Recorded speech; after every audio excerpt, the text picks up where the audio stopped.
Hi, I'm Amit Katwala from Wired Magazine, and welcome to Spotlight. This is the last episode in the EA series that connects you to the games you love and the people who make them. Leading up to EA Play Live on July 22nd, EA have invited me to this discussion about FIFA 22. We're going to be talking about the next-gen tech that they're using to make football even more realistic. What a game we have in store for you today. The hype has been building all week and the fans are pouring into the stadium. The tension palpable. Stay with us. We'll have all the action for you live right here on EA TV. We've got a great panel of developers from FIFA here to join us today. Please introduce yourselves and your history with FIFA. Hi everyone, I'm Sam Rivera. I'm the lead gameplay producer and I've been at EA for 12 years. I can tell you I'm a very passionate FIFA player. I obviously play the game a lot at work, but also for fun at home. And probably my biggest achievement in FOT was to reach Division 1 in Rivals. However, I got relegated. It didn't last for too long. But still, it's something that I enjoy a lot, just playing the game. And hi, I am Sean Pejic. I'm a gameplay producer also on FIFA. I've been working at EA and on FIFA for just over 9 years now. Before I joined EA and when I was younger and much fitter, I was a professional football player in England, Wales and North America. So I'm very passionate about football and obviously FIFA. So again, like everybody here, I'm super excited to talk to you about gameplay in FIFA 22 today. I'm Kancho Daskov, the gameplay director for FIFA 22. I've been at EA for 14 years, and I absolutely love football. Aside from that, I'm really into the skillful side of things. One of my side hobbies is called freestyle football, so I love juggling the ball, doing all sorts of tricks. I've worked on all of the skill moves in the game. That's one of my biggest passions. Hi, I'm Gabe Zaro. I am the community manager, global engagement for FIFA, and I come originally from Brazil, so football is kind of a religion for us. Played FIFA for most of my life, and I can say that my biggest achievement on FIFA 21 was to get Elite 3, also Division 1. Really, really great to meet you all. Now, I think like all of you, I've been playing FIFA for most of my life, and I was really excited for the next-gen version to come out. When I reviewed FIFA 21, there was a lot of room to grow within the game in the next-gen.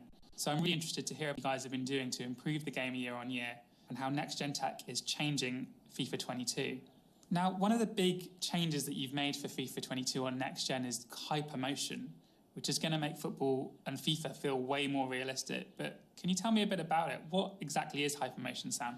Hypermotion is a next-gen exclusive technology powered by real football that brings gameplay to the next level of realism.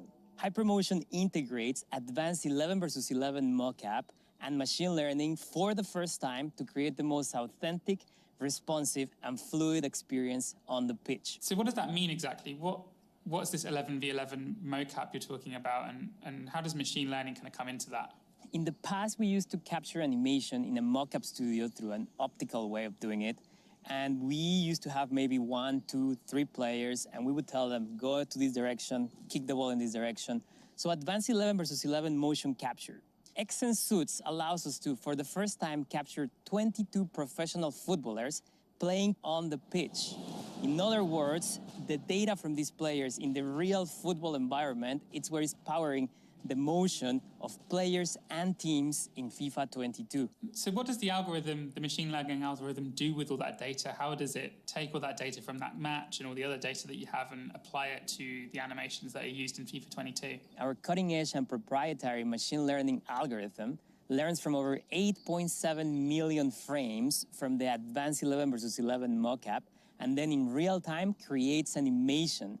This animation creates more organic and fluid motion in a different set of scenarios in the game. So what you're gonna see is players alternating between different, like let's say a short step and then a longer step to properly get into the position where he can kick the ball for either a pass or shot or just a ball control. And that just makes things look and feel more like football. Motion is more fluid because players in real life, they adjust their cadence, they look at the ball, they position their bodies to get there, to get to the ball. And that's what you see with this new machine learning technology that we have in the game in FIFA 22. Can you tell me a bit more about this match, this 11v11 match? Because I think we've all seen, or FIFA fans will have seen videos of players doing motion capture in those suits with the little white dots on them. But this was a full game of football with all 22 players wearing these suits, right? So I remember you telling us a story about the 11v11 in Spain, right? Like you were hyping up the players, you were telling them, go really hard, This is your chance to be in the game. And what happened there? That was a very important part. We told them, look, this is the first time we're putting people actually playing the sport, professional players playing football, and this animation is going to the game, so go and try hard. And exactly at the end of the game, they were about to fight. It was very interesting, but we really got the data that we wanted. You see that the data is more athletic now. There's more intensity, physicality is there, and also a lot of behaviors that you don't usually get with regular motion capture. Players being more human, you get to take all these behaviors and talking and pointing, directing people. You get all these little things, all these football behaviors. Now we have them and we can put them in the game, which makes a more authentic version of FIFA. And the other thing I noticed was the emotion. There was a play I saw where the player didn't get the ball, and you could tell he was so frustrated. Like, why didn't you pass the ball to me? And that was so natural, just that the way he did that emotion. So we put that into the game. It's crazy, eh? When you have one person in the studio, so many cameras on this one person, it's hard to be as natural as with 22 people in one pitch, right? So exactly. So this is really changing how we capture animation in football, and it's taking it to the next level. Yeah, I think another little component that the Cancho's touched on, but that I see when I looked at this XN's data was just the natural behaviors that Gabe was touching on, the physicality that you couldn't get in a mocap shoot that's more structured. Now we see players just naturally falling over each other. It just sounds so simple, but it's actually quite hard to direct and say, just fall over. You need to put it in a real environment and see the players just come together naturally and make these falls. So that's just one part of it, but like there's so much more that we can gather from this XN's data, which really elevates the game. So it sounds like these new next-gen consoles have really opened up the ability to use machine learning and use these new technologies to make the game more realistic. Cancho, can you tell me a bit more about the 11v11 game and what exactly motion capture is adding to FIFA 22 here? Yeah, so the data captured from this advanced 11v11 mocap shoot actually has resulted in over 4,000 new animations added to the game. And just to give you an idea, that's 3 times more animations than we added last year. So this is a huge, huge animation refresh. These animations show off the footballing intensity, the athleticism, the physicality of professional players, and this results in a huge improvement in player motion. So this is a fundamental leap forward in the way players move and act and behave on the field. You know, from your perspective as someone who loves that skills-based approach and loves the feeling of real football, but how does it actually make the game feel different? Does the game feel more responsive? Is it smoother? The game just looks more like football than ever before. Players really feel like professional footballers in the game now. Can you give me an example of what you mean when you talk about animations? Is this something like a player playing a pass or a player making a tackle, or are they smaller than that? Is it smaller actions or is it these kind of big actions or both? So it's individual actions, such as a player switching the ball from one side of the field to the other, doing that type of lofted pass, just the motion to slice underneath the ball with your foot, the way professionals do it. It's quite unique just to see that motion play out and follow the ball as it's flying through the air. So these kind of moments in the game really make the game, they make it feel more football because you have the professional players actually doing these actions in a match. Will that differ depending on how good the player is? Like, will Lionel Messi approach the ball differently to a League 2 player or, you know, a player from a lower division in FIFA? There's definitely some personality in terms of how we calculate how well the player can get into the ball, how fast. There's multiple systems that combine to give you that fluidity. Messi will be a little bit faster to get to the ball. However, here is more not necessarily about the personality, it's just about knowing how you need to get to the ball. So when you put all the systems together, then yes, players like Messi, players like Ronaldo, they have a better sense of how to shield, how to position their body so you can get away from the defender. Obviously, football isn't just about individuals, right? It's also about teams and tactics, and there's new features called team intelligence, so we're adding more team intelligence to FIFA 22. Sean, can you tell me a bit more about that, please? Driven by the power of the new generation of consoles, tactical AI creates deeper intelligence for all 22 players on the pitch. This starts with the attacking side of things. Now in the attack, each of these players can have up to 6 times more decisions per second than ever before. So now the attacking runs are much more intelligent, and also the build-up play and the chance creation, the players make much more supported runs, which improves the level of tactics. Also, the defensive side of things is a big improvement too for tactical AI. This was completely rewritten this year. So now the defensive side of the positioning team do more zonal marking and defend as a unit. It looks like a real game when you're watching it on TV. Like, teams nowadays play very tactical, very structured formation. So we wanted to get that feeling across into FIFA 22. You always tell me, keep your shape, don't get out of position, even when we're playing together, right? Yeah. That's the most important thing. That's what I noticed in FIFA 22. Like, you see the teams, defensively, they move together. As the ball moves from one side of the field to the other, the defense moves together. Yeah, it's a big part of football nowadays, right? You said, like, work in previous FIFAs, maybe they would work in 2s and 3s defending, whereas you really want the team to work together and be more zonal and defend as a unit. So yeah, now you feel this straight away when you boot up the game for the first time. This example shows the defensive rewrite of the system.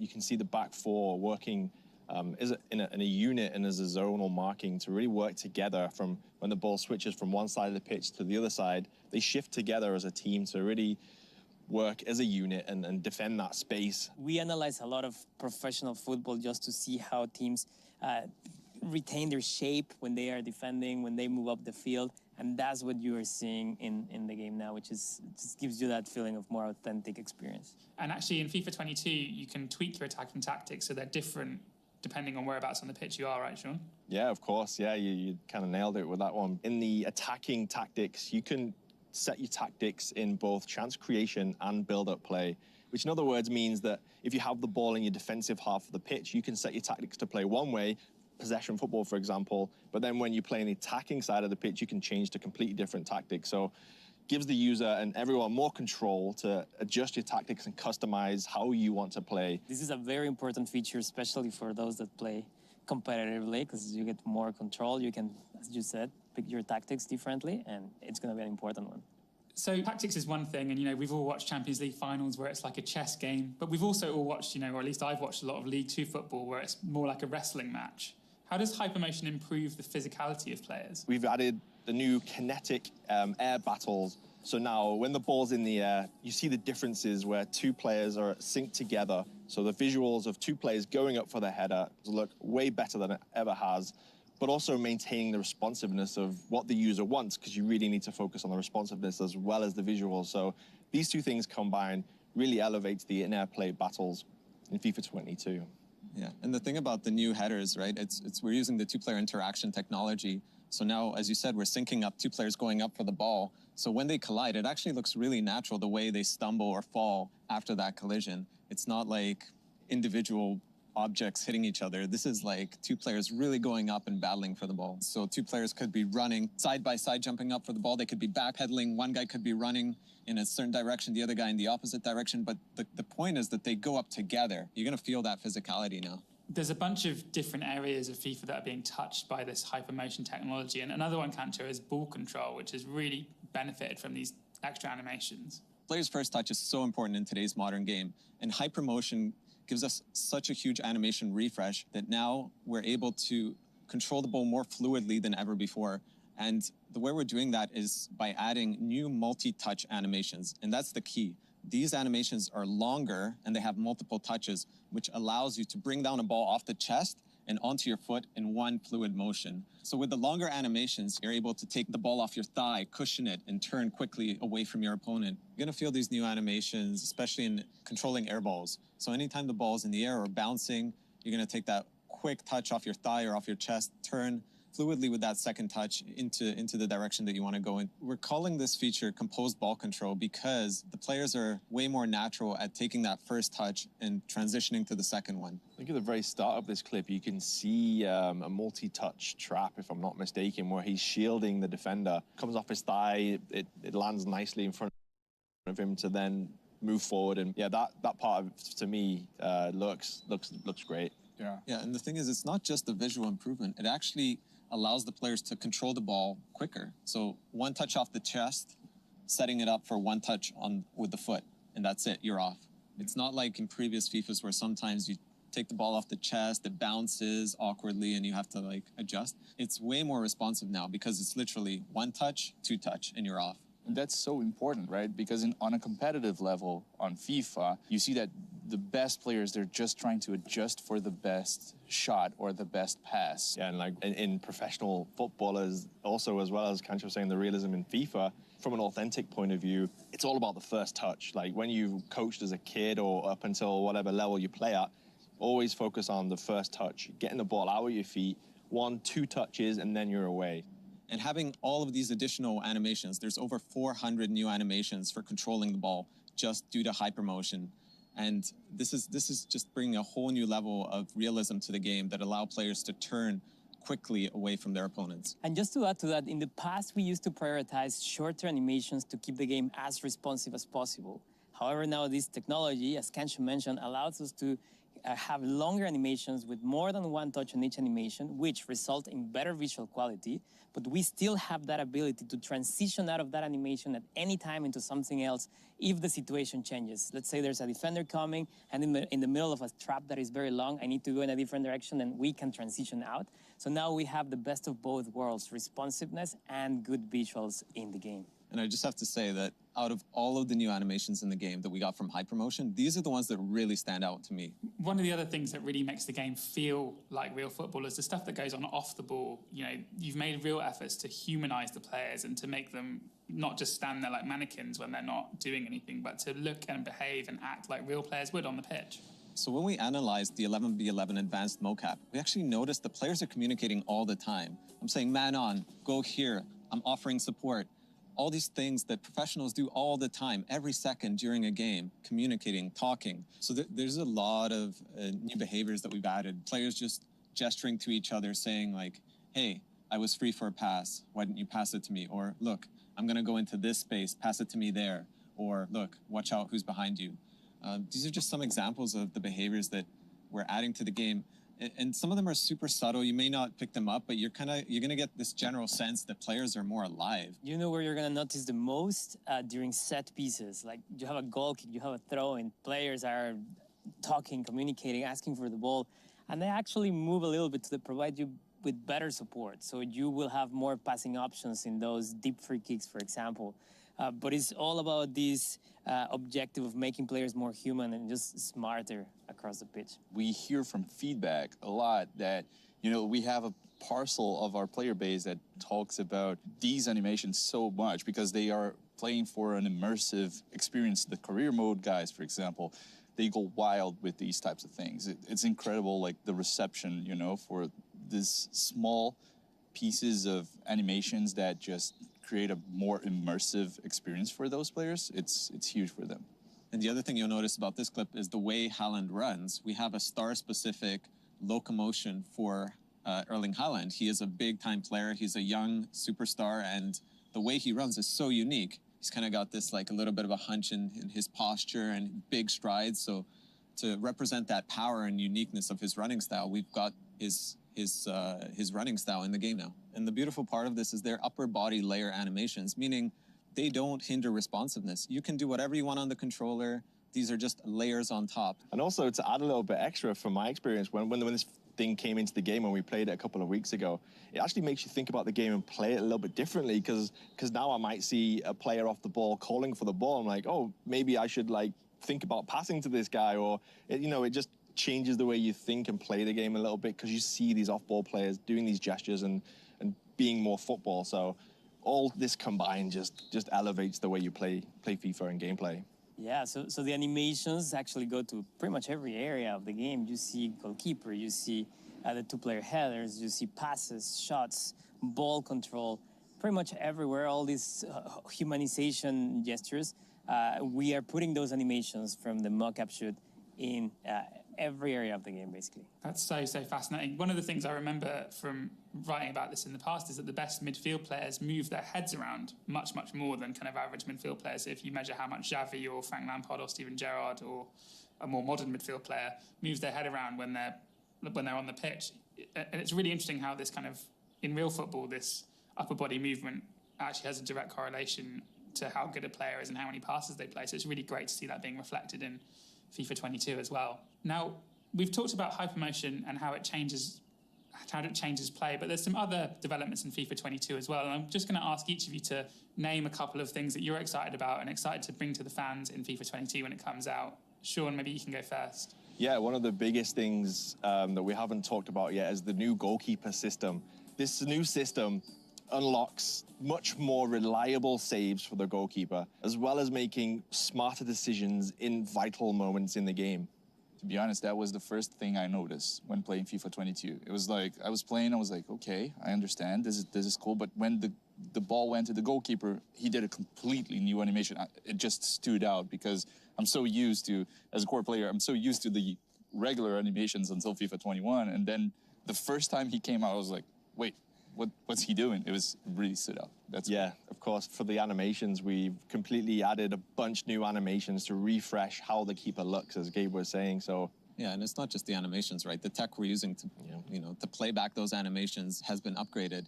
So as Gabe mentioned, the first thing you notice is like, oh my God, that was so much more fluid than last year's game. Yeah, even just the small details about the way the goalkeeper follows the ball as it passes his hand. That's all much more realistic than it was before. So not only the full body animation of the goalkeeper flying through the air, but the way his head is tracking the ball as it flies into the net. Kanche, what are some of the examples of things that people might not notice at first glance, but which appear when you take a closer look? There's actually a lot of subtle animations that have gone into the game, such as the way you lay the ball off with a first-time pass, to even just doing a driven pass, like one of those daisy cutters, where you drive the ball low and hard across the field. So you kind of notice these new ways to kick the ball, and that's all coming from that 11v11 competitive motion capture shoot that we did.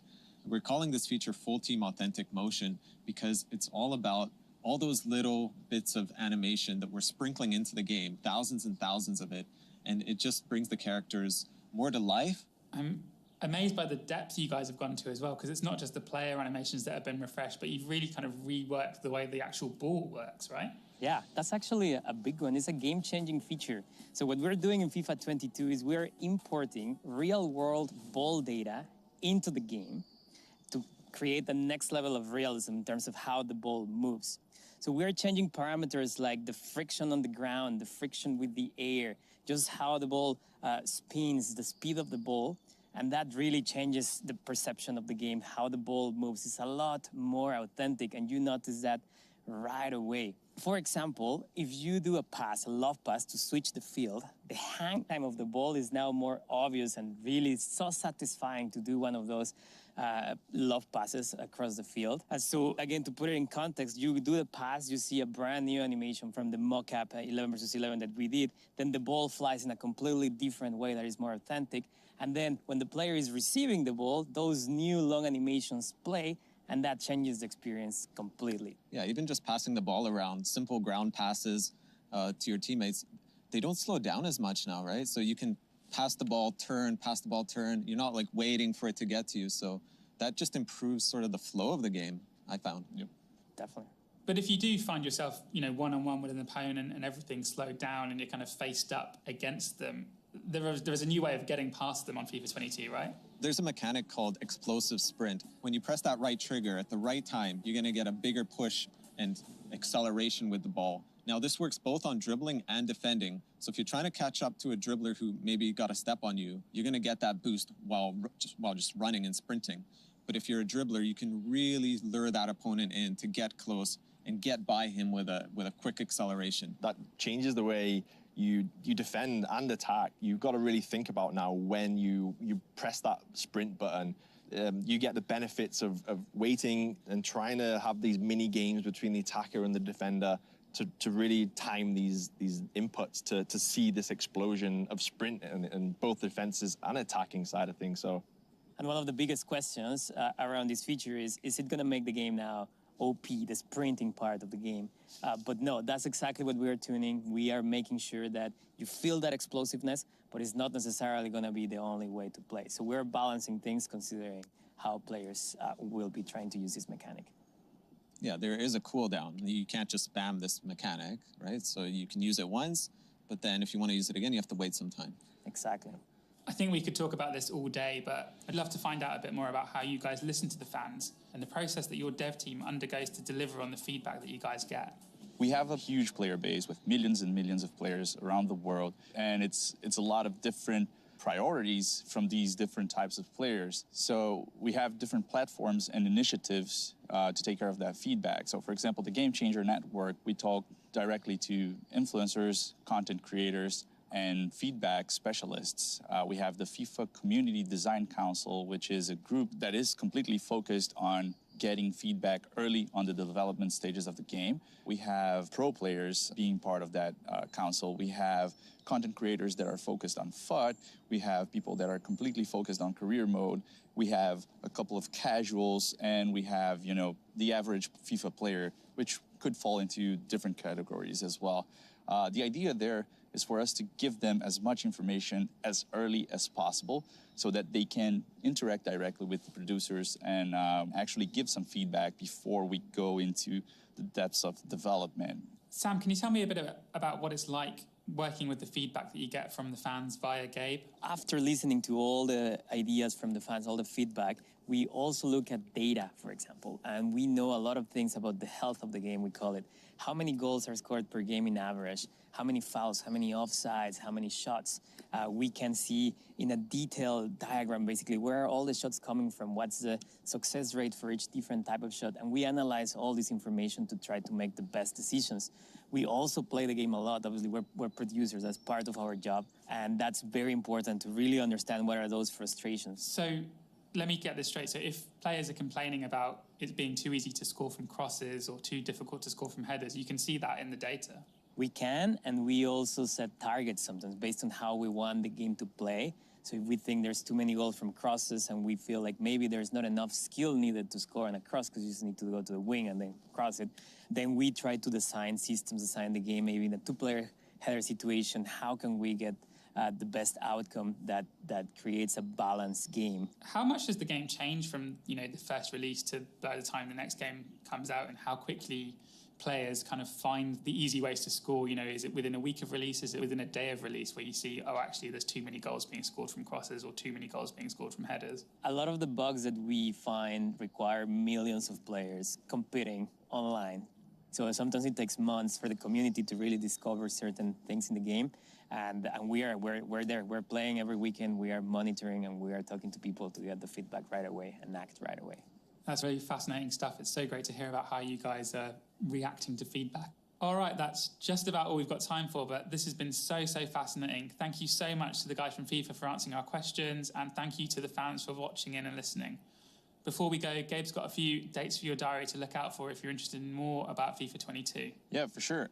So make sure to stay tuned as we will be releasing a lot of different pitch notes articles that have deep dives on gameplay and all of the modes that we have on FIFA 22.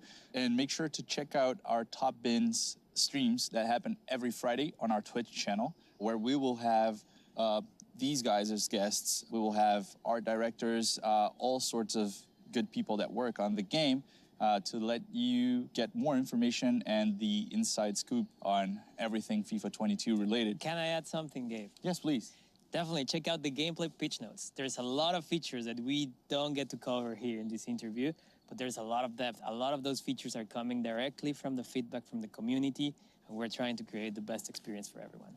All right, that's it for the Spotlight series. For more information, check out EA.com and make sure to follow EA on Twitter. And you won't want to miss EA Play Live at 10 a.m. PST on July 22nd for more about FIFA 22. I've been Amit Katwala from Wired, and this has been Spotlight. Thank you so much for watching.